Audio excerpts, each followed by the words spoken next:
Willkommen in der Donnerkuppel. Welcome to the Thunderdome. We're playing Machaka. So we were attacking the elves, and we're doing it in conjunction with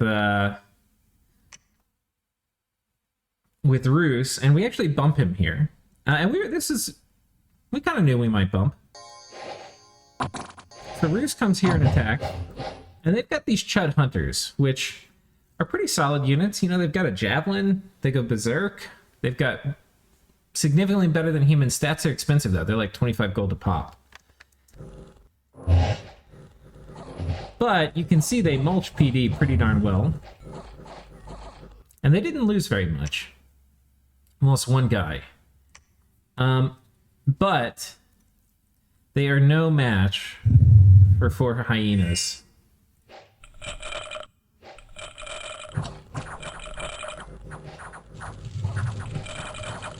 And the route. Now, you don't want to lose these bumps, but the thing is he wasn't giving me any land, so I'm actually not terribly upset about bumping and him losing stuff. Because on one hand, while this player is a very good ally to have, because he's good at fight. What are the traits that make for a good ally? Yeah, you actually don't want a weak ally. Weak allies are not useful. Weak players you eat. You don't ally with them. He's a good ally because he's strong. He's a pretty good player. He's also he rates very low on my backstabometer, which is also a good trait in an ally. Somebody who's strong, who can help you in wars. He will fight you, but he rates very low on the backstab meter, which is kind of nice. And I think some of that's like a self-fulfilling thing, you know, like... So this is his god.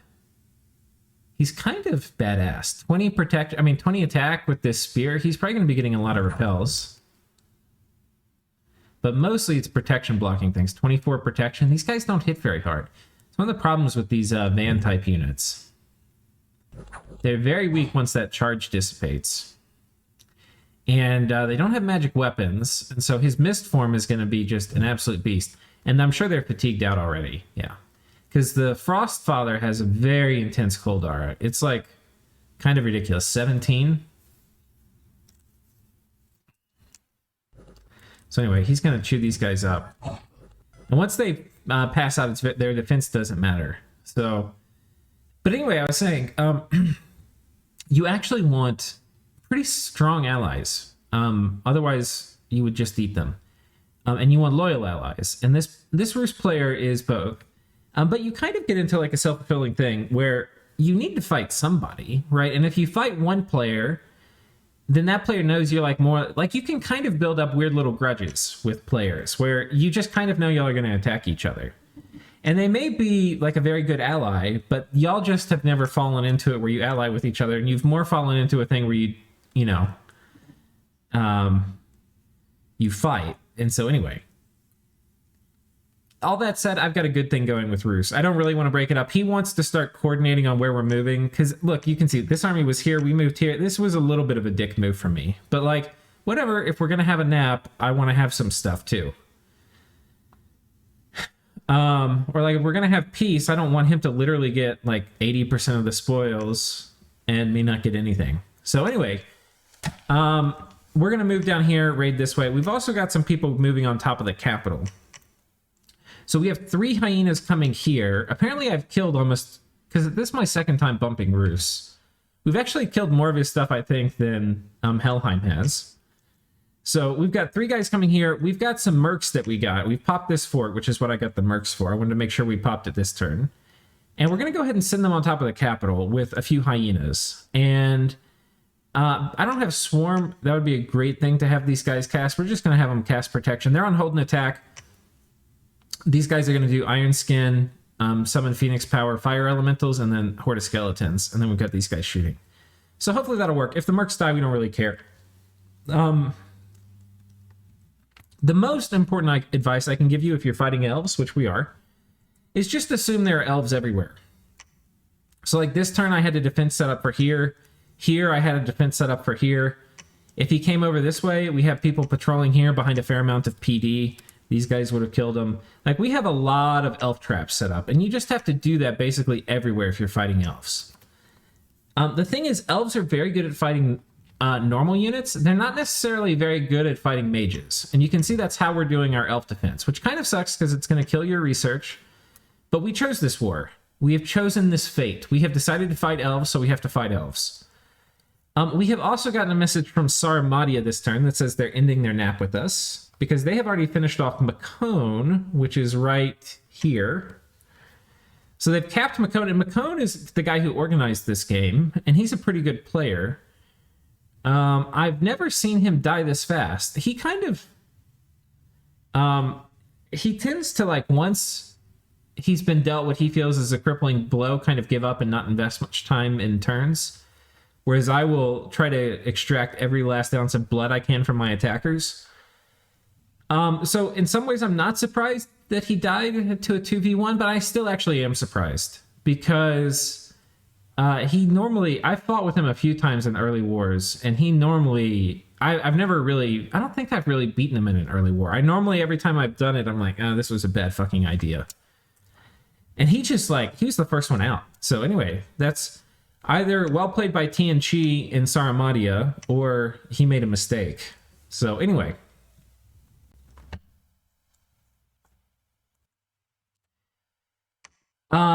It is what it is. We could take this army and turn around.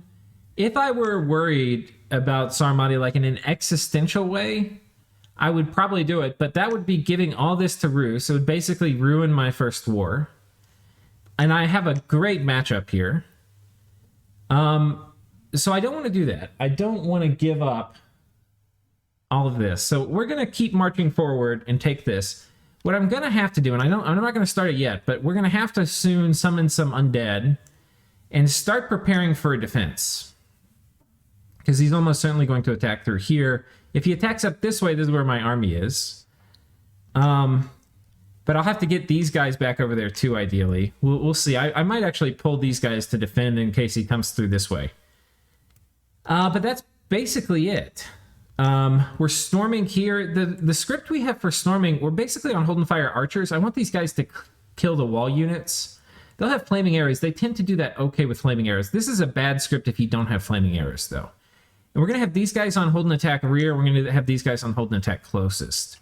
He could have a god, like a titan, or I don't think he has a monster. He may have a titan running around. We haven't seen it. There's been no signs of it, but it could exist.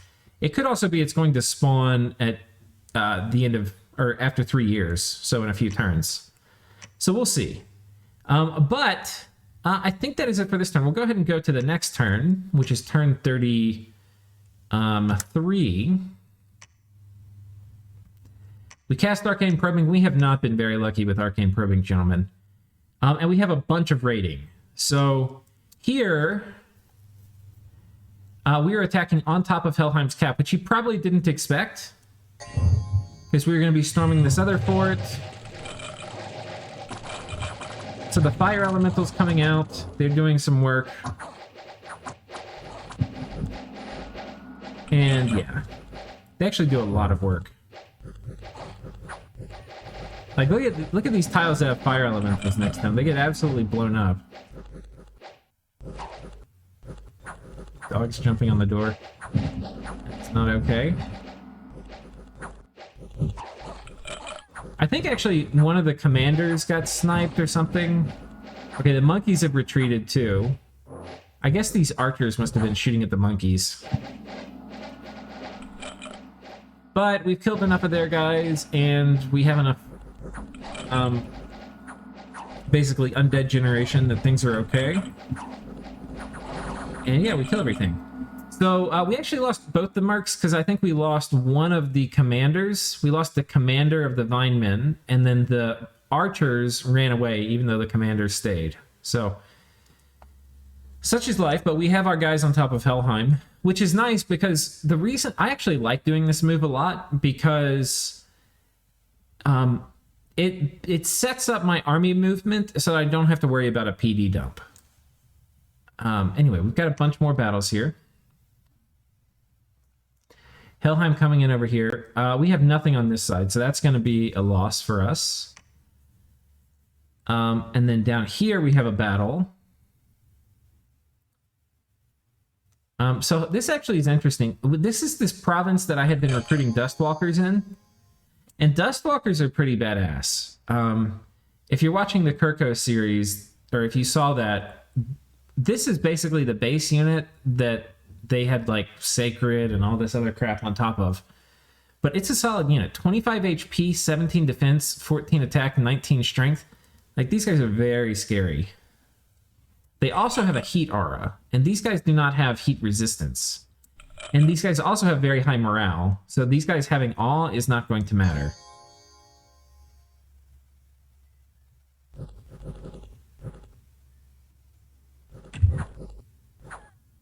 And you can see they just absolutely butcher these guys. So that was nice. These raiders killed. We attack him here in Holoma. A nice, beautiful stream of skeletons. Here in Manas. This actually is him going against Indies, I guess? Wait. Oh. Let's watch this again.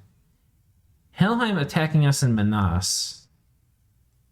So we had a fair amount of Indies, and we also had these guys set up as a trap. But where do I... Oh, this is where I was researching. This is where I've been recruiting Crystal Amazons. So this was one of the traps I had set up, which he decided to raid into. We summon an air elemental. They're not super effective. His bless, by the way, I think we've shown it before. But it's shock weapons, which... Okay, here's the thing. So we're playing with Bring a Real God, which is a really cool mod. I might start using that in some more games. And basically, you can't do Imprisoned Immobile. I mean, yeah, there's no immobiles and there's no rainbows, right? So the thing is you're not going to have as many people running around with that stupid Elf Bless where they have every single resistance and all this. So there's actually a pretty decent chance in your matchups as Helheim, you have a neighbor who doesn't have shock resistance. And if that's the case, these guys are kind of nice because they get a lance and a hoof. So it will apply to both of them. It makes them significantly more killy and pretty killy against, even high-tier units that don't have shock resistance. So that's a pretty cool thing. And some strength and some blood surge and all. All in all, not bad. Kind of cool. Maybe can thug with it. I don't know. Is it great? Like, this is definitely not the kind of bless you would see in a vanilla game where we don't have restrictions on Pretender. You would normally see the normal stat, imprisoned immobile bullshit we see all the time with elves. So, yeah, it's different, but nobody knows, like, okay, if you can't pick imprisoned immobile, what should you get? So I'm not saying this is optimal given the constraints. I'm just saying, this is what he wanted to run. It's a blitz. You get to have fun. And there are reasons for it, even though the reasons may not justify the choices. So anyway, that was the battle in Manas. We killed a bunch of more raiders. There's a battle where he attacks us in Kimri. I don't think I have province defense here. Yeah, this one he actually surprised me. And we have a battle here, which is what we came for in the Fortress of Nam. So did he decide to defend? And the answer is no. There's a lonely Chad Earth Reader in here. And I don't think we're even going to trigger Jimmy's on this.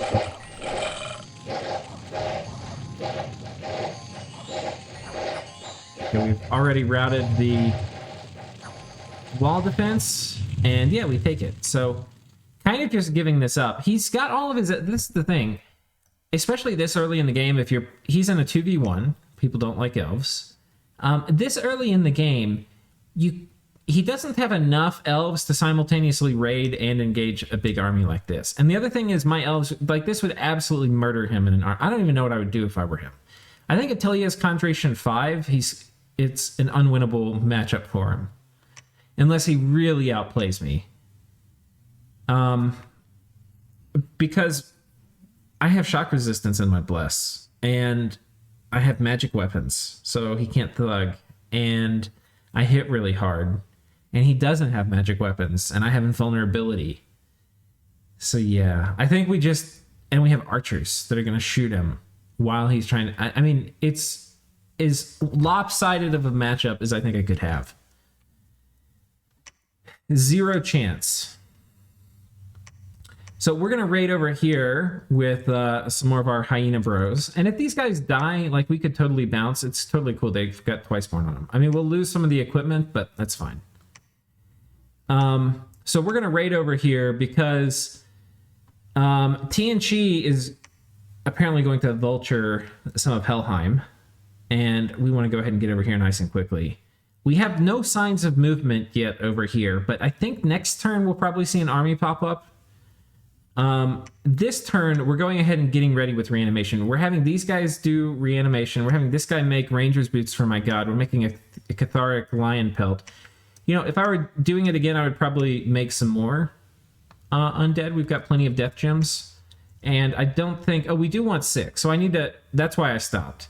Because I need to have at least enough researchers to get enchantment 6. This is going to give me rigor mortis. And this is one of the things, we'll talk about this in the next episode, but this is one of the things that I figured out with Machaka, that Machaka actually excels at, is fatigue plays. And they're kind of like next level fatigue plays. And one of the reasons for that, so we can't really do Grip of Winter very easily. We can only do it on our god. We don't have a lot of water magic. We traded Kaelasa for some death gems. I think we sent him pearls. And we raid a few times. Here we kill some PD. That is Roos attacking them. Here we can see TNG attacking them. And TNG, it's kind of cool. They've got a lot of their national sacreds. They've got these guys who are their recruit out of their capital dudes. They've got flaming weapons, which, again, not something that you would normally see.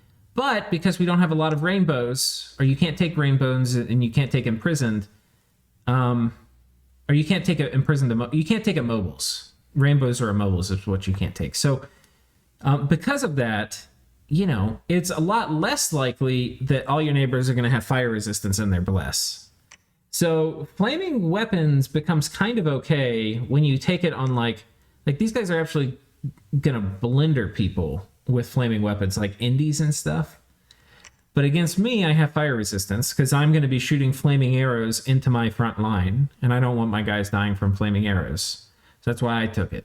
But it's also, I wasn't expecting to have flaming weapons bless as I was fighting, or thunder weapons bless as I was fighting. But we did, so it's going to be useful. And they have invulnerability 10, but we have magic weapons. The other thing is they don't have magic weapons, so we have invulnerability ourselves. So we don't have magic weapons in our bless. We have it built into our unit. So, I mean, we're going to just, we'll one-hit these guys, and they won't be able to hurt us at all, I don't think. Now, they have these guys, the Demons of the Heavenly River, and they hit a lot harder. They have a Great Club that hits for 32. That's going to get through our protection, but it won't one-hit kill us. And we will maybe still one-hit kill them. Because we're going to knock the dog shit out of them with our Spirit Club.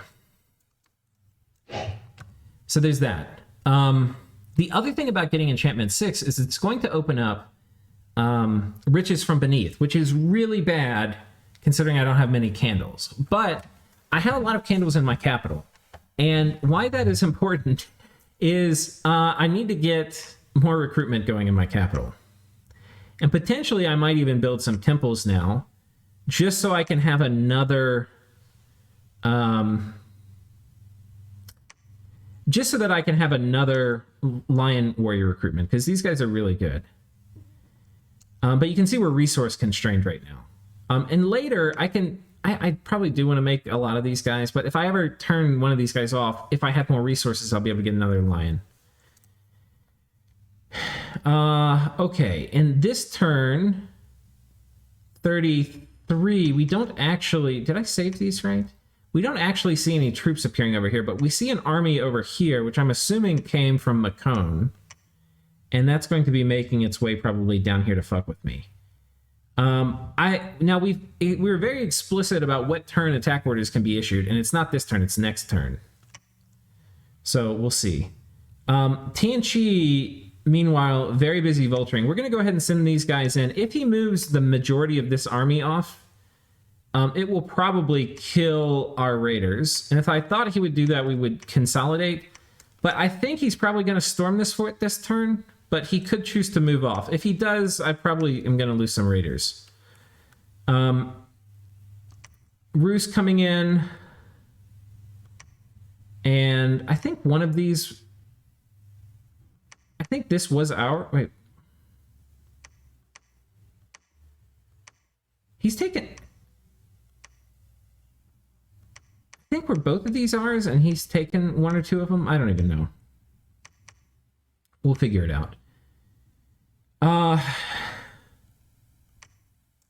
Now, there's things I don't know. Actually, no, I did figure them out. We know what Saramatia's Bless is. Saramatia's Bless is 15 poison resistance, 15 cold resistance, and then 8 undying. And I think that's mostly it. And we can see his god here. It's a Dracaena.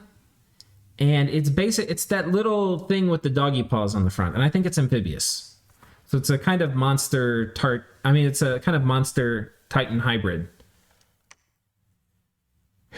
But I think the thing is that the paths on this are nature, water, and death, and it's going to mean that he can do foul vapors with his god, which Saramatia can do foul vapors anyway with warrior sorceresses, but they need to be construction 4 to pull it off, where they have to empower 1.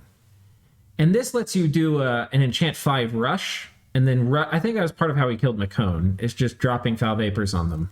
Like you hit enchant 5 and you're running at people with tons of like horde of skeletons and foul vapors, and if they're not ready, they're kind of fucked. And unfortunately, there's not much Macone has against foul vapors.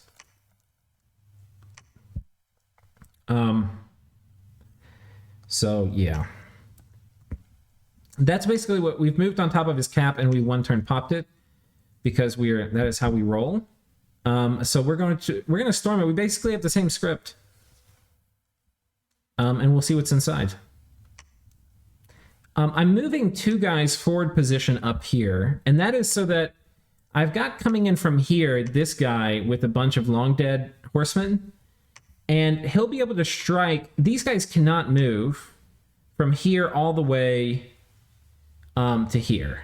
It's too far, right? The map move to get here is 19, and these guys only move 16, which 16 is pretty fast, but they can't make it. So I'm moving some of these guys up here so that they can join the hyena, who's a lot faster, with the long dead horsemen, who are a lot faster, and they can go lock this fort down. So that's the idea. And then everybody else, we're reanimating some archers. They're like the Banefire archers, these guys. And you get a lot. You get like 10 Banefire archers, and it's going to cause decay. It's going to give people a real bad time. But they kind of die like, well, even easier than normal undead if people get to them. So anyway, that's that.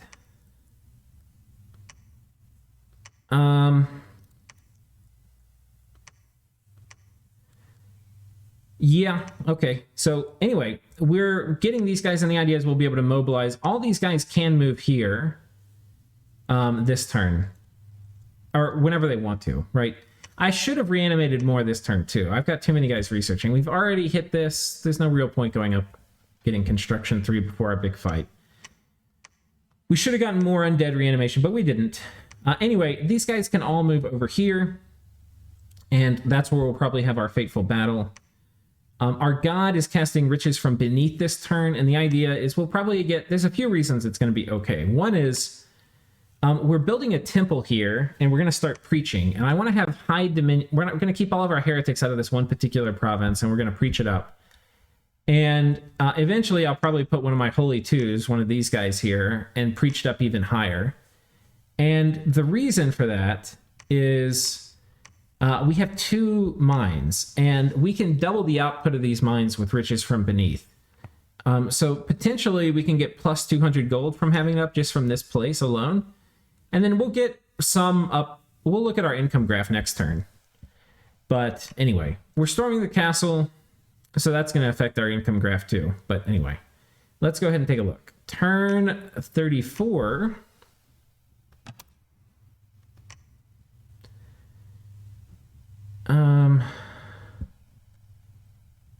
Wait, is this turn 33? I have it saved wrong. 1 second. Let me pull up the real turn 34. Okay, and I have the real turn 34. We've cast Riches from Beneath. We've cast a bunch of archers. And I might have actually been better just doing reanimate like the normal stuff. I don't think... We're about to see, but I don't think I have enough front line to protect these archers. Okay, Tianchi attacks here with a boatload of footmen. And footmen are actually kind of solid. They've got pretty big shields. They've got these big-ass tower shields, which actually give them pretty good defense, and they have decent protection. They're actually pretty solid. Very resistant to archers. Not very killy. We end up bumping them here. And the thing is basically, you need a critical mass of skeletons so that you're not able... They can't kill them off as fast as they're produced, and we don't have anywhere close to that much. And so they kill our dudes. -3 were hyenas, and then basically the same thing here. We kill his PD, and then he vultures into us. We kill 4 of these guys. Now we get all these guys back as white mages. So in some ways it's an upgrade. We get rid of the upkeep. Anyway, you know, fine. There's a battle in the fortress of Helheim.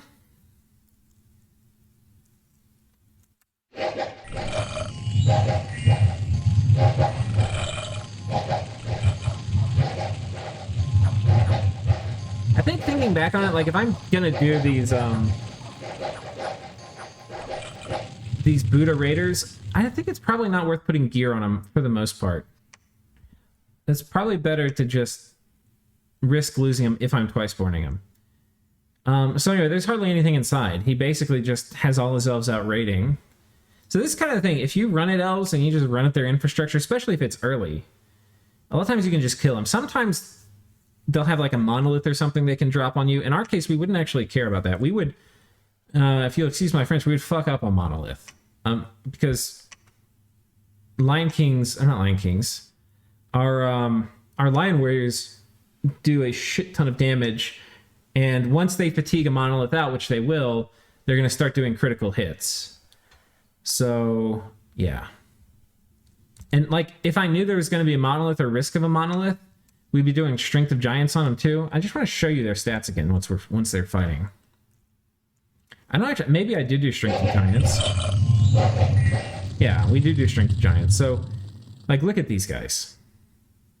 36 damage. That is a lot of damage, guys. That is a ton of damage. It is an absolute boatload of damage. 36 damage, 18 attack.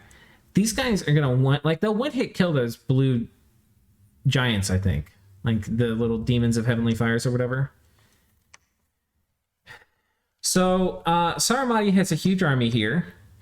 And we've got coming up now, this actually is kind of funny. We've got coming up the next part of the Blitz. We've been playing these turns like just normal, like slow, long form games because we ended the last session. And we're going to have another session. It was going to be today, this afternoon. But several people couldn't make it. We couldn't find subs for them. There's a decent chance we end up playing this like a long form game. It'll be quick because it's only 9 players. But we'll see if we can get back together for another like session. But if we can't, who cares?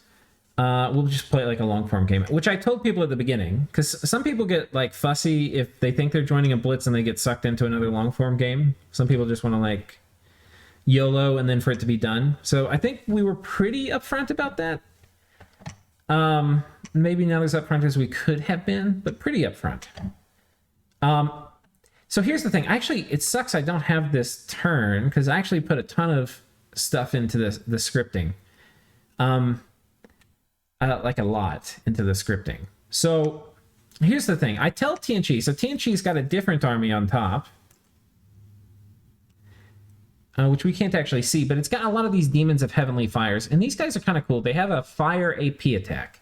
like a range fire AP. They're kind of like storm demons, but they're fire and not as good. But they're sacred, so they take the bless. So anyway, they've got a big stack of these guys, and they moved the entire army off this fort this turn to Vulture Moor. I sent Tianchi a message, and I said, I'm going to need... So first of all, I asked Tianchi if they wanted to help take Saramatia, because, you know, like, we could split Saramatia nice and evenly. Like, I attack down here, and they take the rest of Macone, and it's going to be easy stuff. And they said they don't really have the tools to deal with Foul Vapors and Horde of Skeletons spam, which is funny, because that's exactly the same stuff I can do with my god. So they would rather not. I'm like, okay, well, I'm going to need 20 to execute this war where you won the bump. And he says, I'm not going to give it to you, basically. So I will kill him with my army.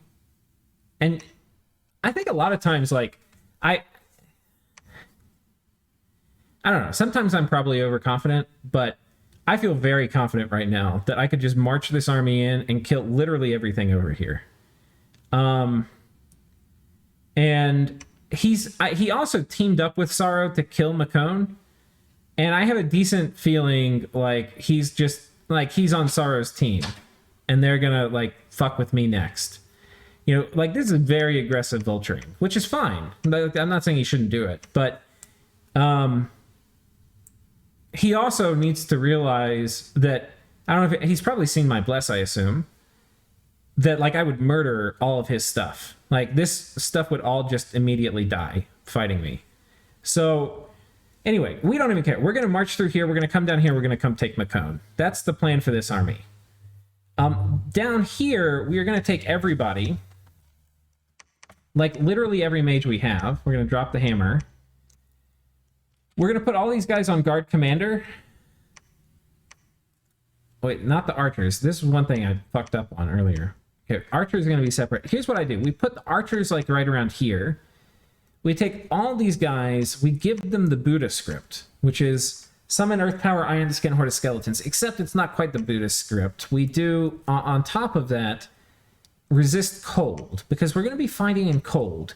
And his god could do Grip of Winter on us. And if his god does Grip of Winter, we're going to be very, very sad. So we're going to be doing Resist Cold on all of our mages coming in. We were going to do Heat from Hell ourselves. But here's the thing. If we do Heat from Hell and he does Grip of Winter, then they cancel each other out. That's like a thing. If you didn't know about that, that's a thing. Which we don't want, because we're doing a fatigue play. So we don't really want them to cancel out. If he does Heat from Hell, I mean, if he doesn't do anything, then we won't have that up and it'll be fine. The Resist Cold is still going to be nice dealing with the temperature scales. If we put up Heat from Hell, which we could, we need to get fire resistance on our guys too. But Heat from Hell is also going to be really weak here, so putting it up is kind of like meh.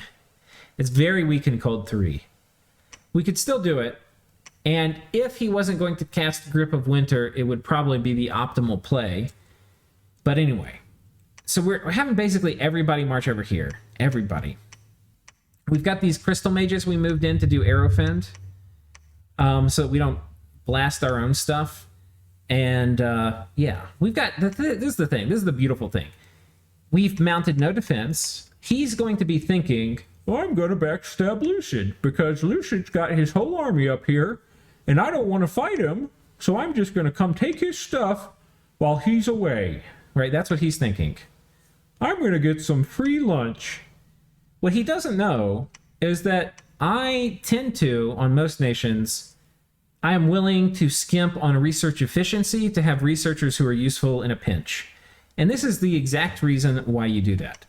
So, the script actually, we're not going to do Horde of Skeletons either. We're actually going to, for most of these guys, do Phoenix Power, which is going to give us that fire resistance if we need it.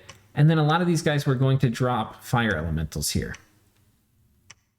I think, excuse me, it's going to be Iron Skin, and then Phoenix Power, and then fire elementals. The problem with this script is it takes a long time for us to summon anything, but we're busy getting all these resistances on ourselves, and we're going to give ourselves 3 gems. And the idea is that it'll use all three, that 1 gem for Phoenix power and then 2 gems. We could only give it 2, but we actually want it to use an extra gem to reduce fatigue for Summon Lesser Fire Elemental. And it should use that. And then after the script, he should do Horde of Skeletons or other things. So that's fine. So this is basically going to be the script we put on everybody. We're going to put some of these guys up here, and we're going to put some of these guys down here. We're basically going to sandwich the archers in the middle. And then these guys we're going to put on bodyguards, and the lion warriors we're going to put on bodyguards. The lion warriors are going to go on mages who cannot lead undead. Like this guy, he can't lead undead. And then the crystal Amazons can't lead undead, so they're going to get lion warrior bodyguards. And that's basically going to be the formation. We're going to be over here with all the mages right here and right here. We've got the skeleton archers. We're also going to have the bird archers, bird clan archers, and they're going to be somewhere around here. And almost everything is going to be on guard commander. And meanwhile, we're going to be teleporting our god in, because that is a thing we prioritized on building our Titan. So we want to be able to teleport. So we're going to teleport our god in, and he is going to do... let's see if we can remember the script. He's going to do Summon Earth Power. Then he's going to do Power of the Spheres. Then he's going to do... we're doing Rigor Mortis last. Okay, wait, what is he doing next? Then he's doing Relief. And we're doing a Fatigue play, so very important for us to have Relief up. And then we're doing... Quicken Self. And why are we doing Quicken Self? Well, because we can trample, and we're going to run around and stomp stuff. And after that, we're going to do Rigor Mortis. Now, what I have found, we put like 6 death gems, or I think we put a lot in case we end up having a magic phase fight here too. What I have found, and one thing that's important with innate casters, or may be important depending on what you want to do, is to have conservative gem use checked, because it will use gems off script even after the attack, because it's got innate caster. I'm pretty sure it did that in some of the test games. But what I have found is that if Rigor Mortis goes off first, I think he fatigues out a little bit before he reinvigorates his way back, because it's a very fatiguing spell. It's 300 fatigue. Because we're a pretty high level death caster, especially with Power of the Spheres, and we're using a boatload of gems, it will barely fatigue him out, I think. But for whatever reason, I couldn't script anything after Rigor Mortis. Like I tried to do Foul Vapors or whatever, it just wouldn't go. And even Quicken Self wouldn't go. And I think what happened, somehow he goes off script, or I don't know what happens. But reliably, the 5th script, if I did Rigor Mortis 4, the 5th script would be completely ignored. And I don't know what it was. But something happened. Anyway, this is the script we've got.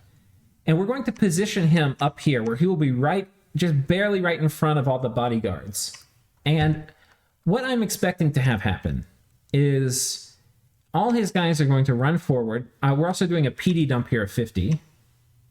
And I have to cancel some recruitment. I don't think we cancel like Lion Warrior recruitment, because that's a little too important.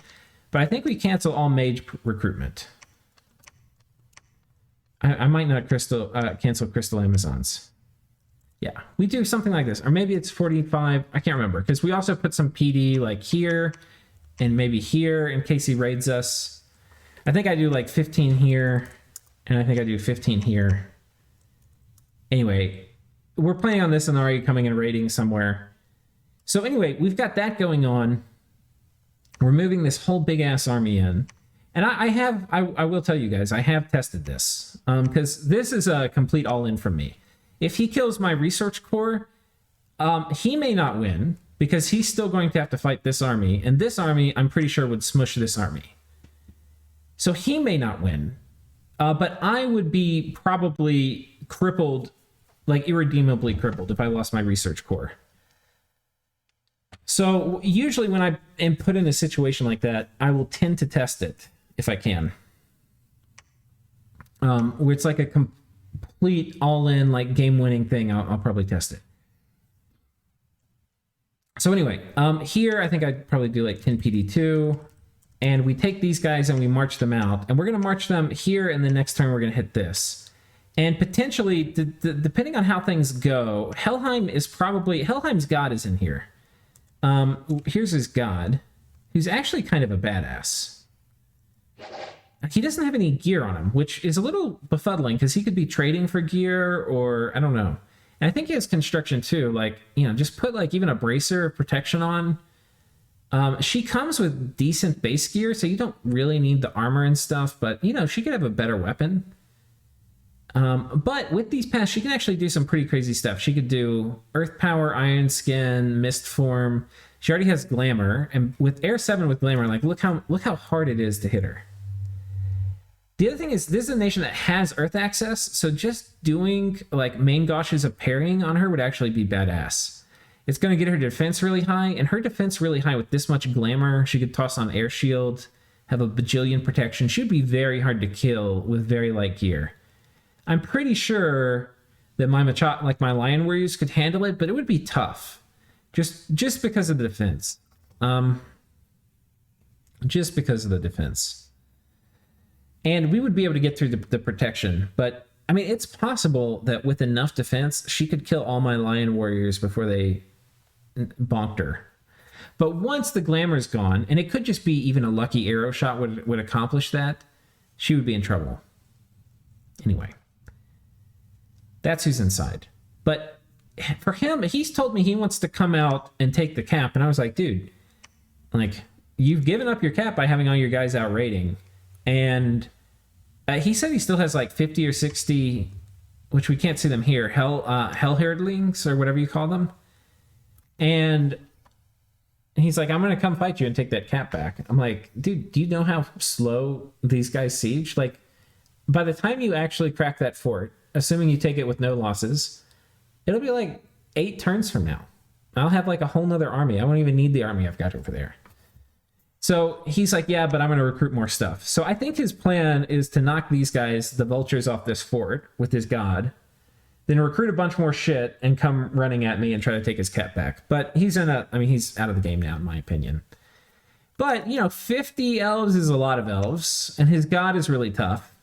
If he gets some decent gear for his god, I think he could turn it around a little bit. I don't think he's going to get his cap back from me, because, like, his god can do Fire Shield, which is pretty good against Skelly Spam.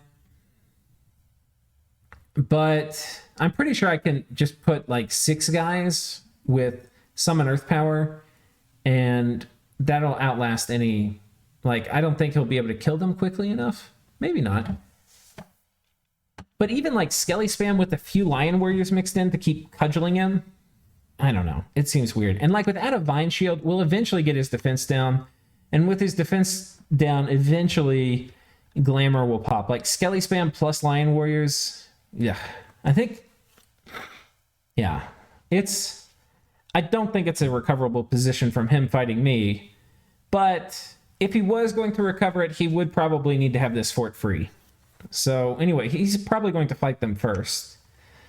Stupid vultures. The other thing I was going to say, because I kind of mentioned this earlier, was Machaka in some ways is ideally set up to do fatigue plays. And the reason for that is we have death mages who are going to summon units that are going to be immune to the fatigue plays, like Long Dead. Right, so that's one thing that makes you good, is having like Skelly Spam mages. The other thing that makes us good for fatigue plays is with the fire path, we are able to do fire and cold resistance, depending on what we need. In this case, we're going to need cold resistance. The other thing that makes us good is we can do summon Earth Power. And we also have nature. Like, I don't even need my god to cast relief. I could theoretically have, like, this guy cast it, though he might need to do Strength of Gaia. So I would have to get up to, I think it's 4. Conjuration 4 before this guy could cast relief super reliably with 2 gems. But all these guys can cast relief with just doing Strength of Gaia first. And so that's huge. So this is a nation, and I don't think I mentioned this enough in the overview, but this is a nation that you can have Earth Power and relief up in combat. And so when you put up Rigor Mortis, here's the thing. With relief and Rigor Mortis, does relief counter Rigor Mortis? Sort of. Okay, if you don't have relief up, rigor mortis will knock out everybody and they will never wake up. If you have relief up and no other kind of reinvigoration, then some people, a fraction of people who roll really unlucky, will go to sleep and never wake up. A significant portion of people will, like mages, will cast a spell, they'll fall asleep for a while, like 4 or 5 turns, but they will wake back up and they'll cast another spell, and then they'll fall asleep again for a while. Right? So relief in some ways like neutralizes, but not fully neutralizes rigor mortis. With summon earth power, it actually neutralizes, because I'm going to be at 6 reinvigoration. My guys are going to be regularly waking back up. So in some ways, Machaka has some very unique things they can do. It, and like, I knew they could do fatigue plays, but actually playing and having to think through it, you realize how well they can do it. It does cost, if we're using these guys, which I think if you're doing a build similar to mine, these are very good options for being your research core. To do it, you have to spend an earth gem on each of them. So it's expensive. We're bringing a lot of guys. We're going to bring a lot of gems. We're probably going to bring like 60 gems to this fight. So that's basically it. And we're bringing these guys in to do Aerofend and anti-magic. He's got 10 Inaris here. This army is about 320 dudes. And a lot of warrior sorceresses here. So they could be thugs or they could just be doing tattoos. His god, we have no idea what kit his god has. His god could have a super combatant kit. All these things we'll find out.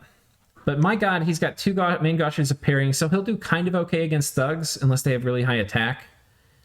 Yeah, this will get harassed down some, but I mean, he also has ridiculous protection, right? So unless they have like armor negating damage, like even AP damage isn't probably going to do that much, but armor negating damage could do some.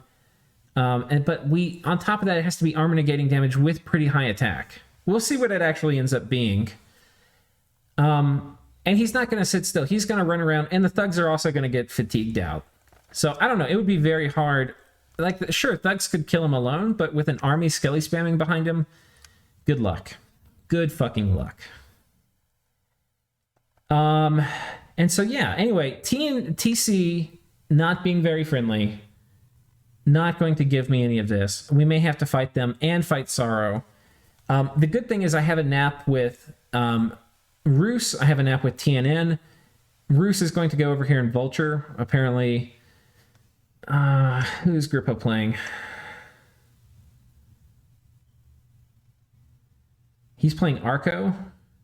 Apparently Arco is about to get pinned into their capital, so he's going to go Vulture off them. And yeah. I think that's basically how this is gonna play out here. All right, let's go ahead. I think we're gonna call it for this episode. I'll do my current turn in a new episode. So see you guys there.